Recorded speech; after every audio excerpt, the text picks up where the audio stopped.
luck if you've planted a garden.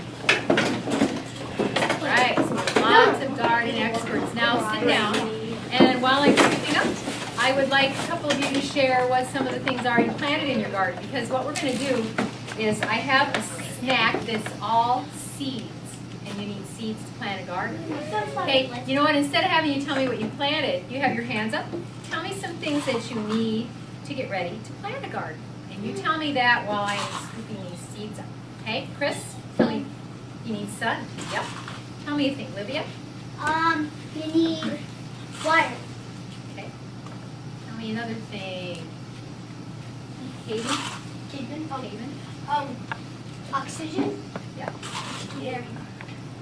Soil. Soil. Soil is planted. What else? A tiller or a hoe. Okay, so you're thinking about tools. That's a good choice. Okay, what else do we need? Seeds. Seeds. All right, now since I still have 5 more cups of scoop, what are your favorite things to plant in a garden that you've had yourself? Let's share a couple of them. Olivia? Cabbage. Emma? Carrots. Okay. Brian? Sweet corn. Corn? Tomatoes. Tomatoes. Okay. Flowers. Okay. This snack mix is all seeds, and you guys that are sitting here, take 2 at a time, and you may deliver them to other people. Before you taste them, let's look and see what the seeds are. What do you see? You see sunflower, and they're called kernels. They're the insides of the seeds. Mackenzie? Soy. Soybeans, soy nuts. Yep, so there's 2 of them. Can you identify any others? What's the yellow one? Corn. All right, so the green one, what does that look like? These are called wasabi peas, and the white stuff on the outside of it, just as a note of warning, they're seeds. All of these are seeds. The white stuff is spicy. So think about that. The wasabi is a spicy thing. So think about that.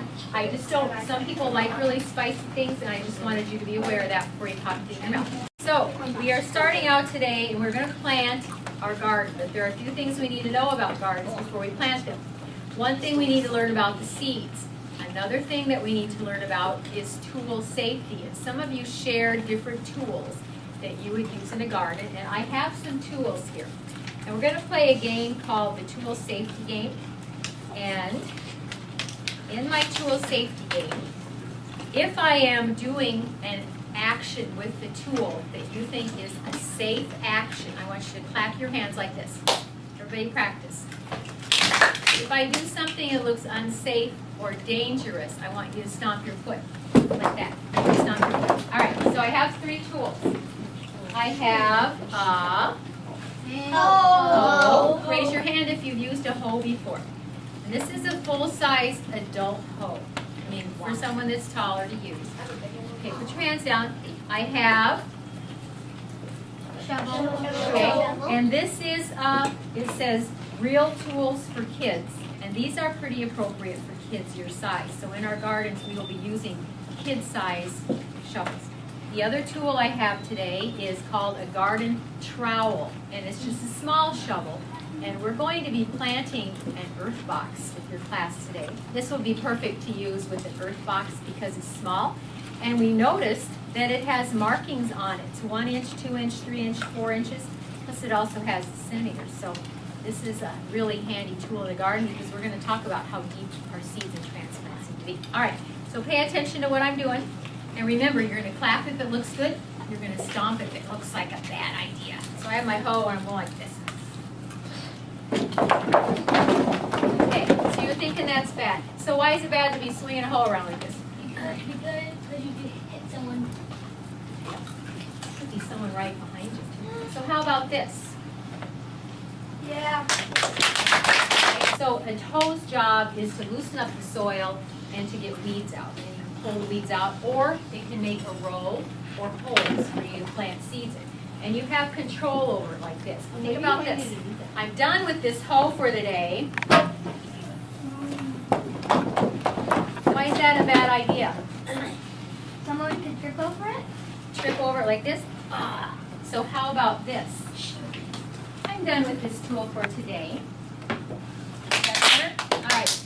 So I have a shovel, and I've been using it in the garden, and it's all covered with dirt. So I just throw it. Like that. Okay, how about if I do this? I got my hose out and my brush. Cleaning it all up. Is that a good idea? Bad? What are you going to do? That's a good idea. We need to keep our tools clean. So now I have my trowel.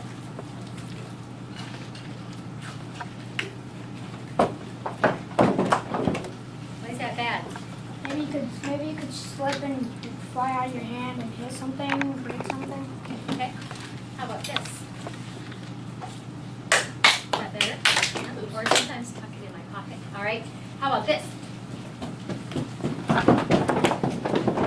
Why is that bad? Because you have a good chance of tripping if you're not paying attention and it's facing right up there, you're just going to fall and it's Some of them. land it right on it. Some of them are very sharp. So anyway, hold them by the handle. And how about this? Do you want to use a shovel? Can't have it. What should you do if you have only one shovel? Just share it. Share it. Each team is going to get a set of cards.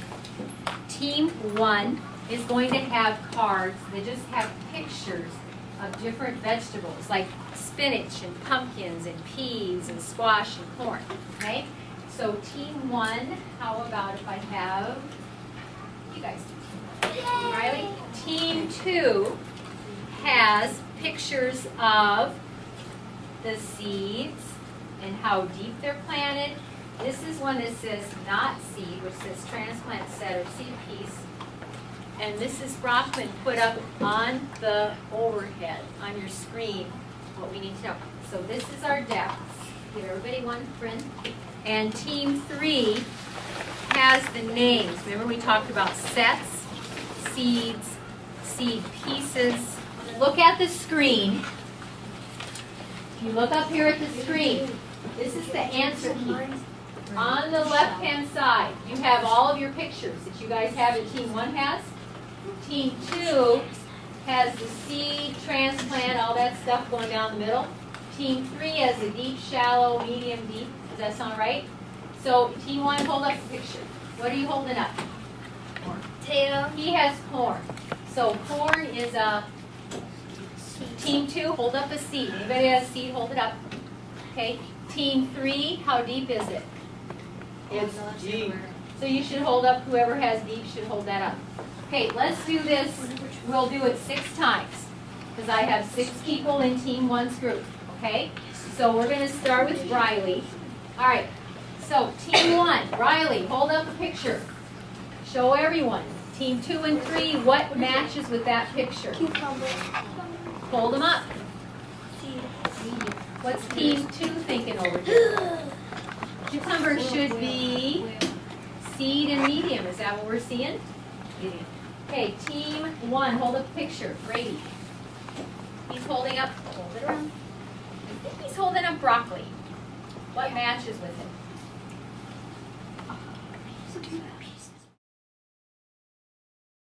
Since Roman times, long before Christopher Columbus discovered America, people made dibbers or dibbles, which are pointed wooden sticks that help them make the right-sized hole for planting seeds. One person would use the dibble for making the holes, and another person would follow and plant the seeds. We're going to make our own dibbles and use the same process to plant seeds in our garden. We will use craft sticks, rulers, and permanent markers or ink pens to make our dibbles. First thing I'd like you to do is write your name on one side. First name, last name. So the point of the dibble, when we were reading on the back of the seed packages, one thing said it needed to be planted 1/4 of an inch deep. That's not very deep. One thing needed to be planted an inch deep. That's just a little deeper. So we're going to start out, put the rounded end of your dibble stick next to the straight edge of the ruler. Okay, because they said they were pointed, remember? Have your stick so that your name is on the bottom. So your markings will be on one side, your name will be on the other side. So watch Mrs. Brockman. She's marking 1/4 of an inch first. Your next marking is 1/2. Can we do them? You can do them. And then go up to 1 inch. So you can make the marks.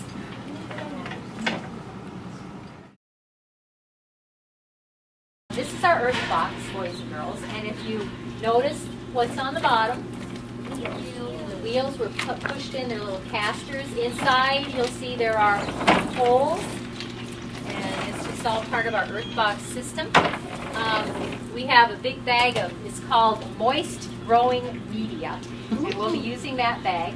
I also have a bag of, it's called dolomite, which is something that's you can get in Iowa. It's it helps it's a nutrition for the soil. We'll sprinkle that on. I have a bag of fertilizer that will go on there. I have Don't put too much on. a pipe, and the pipe connects in to here. Matt, what are you supposed to pipes for? Here. Water? Water. All right, so I have directions. First thing it says is you're supposed to open this bag up. You guys keep track of that for me. I'm going to take the scissors and cut a corner off this bag, and I'm supposed to fill the EarthBox how full? To within 1.5 inches of the top. Okay, so I'm cutting a corner. It's not all going on right now. I'm going to dump this on, but I'll let you guys help me do some of the other stuff. So I need to have you people reach up and smooth it out. Don't you guys worry, I'll slide down and let you. You guys can reach into and feel it. It feels weird. You guys, from here on over, I'll let you do the second layer. Okay, according to the directions, the next thing I need to do is add and over. Okay, so just sprinkle that on. And you know what? This is very powdery, so don't get close to it. You don't want it blowing up. It's just like, looks like cement dust is what it looks like. And it says sprinkle it all over the top. This is all nutrients for the soil. What does it say to do next, direction readers? Level, moist, growing media. All right, so that's what this stuff is. And it's supposed to be level with the top of the box. Smoothing it out a little bit. Everybody reach up and have a turn to touch it. Doesn't it feel like a pillow? It feels nice, doesn't it? Now, according to the directions, I'm making something in the middle. What does that look like in step 6? They said to make a trough. Trough is like a ditch, and it's supposed to be 2 inches deep. 2 inches. What I'm going to do is go like this. Smoothing it both ways. And then I'll see if it's about 2 inches deep. And then, what does it say to put in the trough? Fertilizer. All right, and another fluffy thing, so don't get too close to it. This is more granules. It's not quite as powdery as that other stuff, but you can see the stuff flying up in the air. It has things in it like nitrogen, which farmers put on their fields. What do I do now, boys and girls? Top off, remaining moist medium. So I should fill the trough with this stuff, then, right? Pour too much in this one. Yeah, it looks like it's going to run over, doesn't it? All right, so this kind of crazy thing, we put this thing, it looks like a shower hat, over the top of it, and you stretch it over, and that's called the mulch. So I need you and you. Come over here. I'm going to have you get these 2 corners on. Let me stretch it. And would you reach up and help me stretch that? So you guys did perfect. Okay, this is mulch, and a mulch's job is to keep the sun from hitting all of it, and it keeps the weeds down. All right, so what we're going to do, we're going to poke holes through there to put the seeds in. This is called square template gardening, and certain plants need more room to grow than others. So what we're going to do, this is what we need to plant onions, carrots, radish, beets, lettuce, and spinach. And all we do is poke a hole. There's 16 in that square foot. We're going to put the tomato in the middle, which I just pull out like this. And then we also have snow peas. And there's only 9 to a spot. So what we're going to do is plant snow peas on either side of the tomato. And 3. And then we'll put the potatoes on this end if you want potatoes in there. That's everything, isn't it? And the onions. And we'll put the onions next to the potatoes. We found that the best way to do this was to use scissors. And we poked the holes with the scissors, and everybody took turns poking holes. You guys have dibbles, so we'll poke holes, and then you can use your dibbles. The lettuce is needed 1/4 inch. The tomato, which we're going to put in first, and I'll plant it now. Tomatoes need to be planted up to this first bump, which is where the seedlings came out of. So it's one of the few plants you plant the stem halfway under the ground because roots will come out, it'll make it sturdier. So I'm going to show you how to poke through this, and then I'll let each of you take turns poking holes. This is about the middle. And we also found that if you stuck this thing in there and gave it a twirl around, and it made the hole larger. And we also stretched them. So tomato needs to be according to this dibble, my tomato is going to need to be at least 3 inches underground to hit this little part in the stem. So if I stick that in there, or this actually has the dibble thing right on it. So I just need to go down to 3 inches, and I'm just going to make a hole, and I'm going to poke it down in there. Okay? So I need to start with, you guys on this side, take the scissors, poke a hole like this, and then sit back down. Pass the scissors, and then the next person, just one after the other. Okay, leave the scissors here, then you get up. Just go right around the circle so everybody has a turn to poke a hole. Now we need to do the potatoes.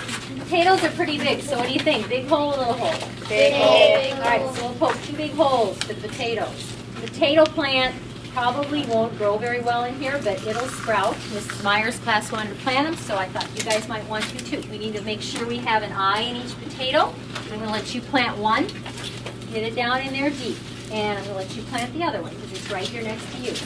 I've got to plant how many onion sets? How many holes? 4. All right, you're getting 1. Look at the onion set. The root is at the bottom, the sprout's at the top. Make sure it's pointed side up, and it should be completely under the ground. Push it all the way down. That's good. Now let's do our peas. Do you remember when we were reading about the dibbles? Yeah. One person measured with the hole with their dibble, and the other person put in the seeds. So let's do that. And the snow peas say they need to be 1 inch deep.